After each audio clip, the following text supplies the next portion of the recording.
बारामतीमध्ये सुप्रिया सुळे आणि सुनेत्रा पवार हे आमने सामने येण्याची शक्यता आहे।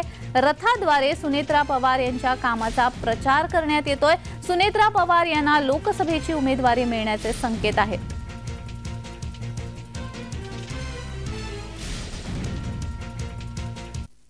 लवकरच जाहीर होणार आहे अजित पवार गटाचा। मला काही माहिती नाही। माझी लढाई वैयक्तिक कोणाशी नाहीये, माझी एक वैचारिक लढाई आहे आणि जो कोणी लोकशाही आहे, लोकशाही कोणीतरी त्यांच्या विचारांनाच माहिती। तर याचाच आढावा घेतलेला आहे आमचे प्रतिनिधी नवनाथ बोरकर यांनी। पाहूयात।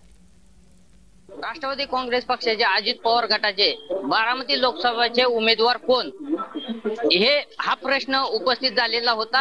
आता राष्ट्रवादी काँग्रेस पार्टी शरद पवार गटाकडून सुप्रिया सुळे ह्या लोकसभेच्या उमेदवार असणार आहेत आणि अजित पवार गटाकडून सुनेत्रा पवार या लोकसभेच्या उमेदवार असल्याचं बोललं जात आहे। कारण आज या ठिकाणी बारामती शहरामध्ये सुनेत्रा पवार यांनी केलेल्या कार्याचा आढावा या रथाच्या माध्यमातून या ठिकाणी घेतला जात आहे। या ठिकाणी एकच ध्यास सर्वांगी विकास अशा डेडलाईनने राष्ट्रवादी काँग्रेस पार्टीकडून हा रथ जो आहे तो फिरवला जात आहे।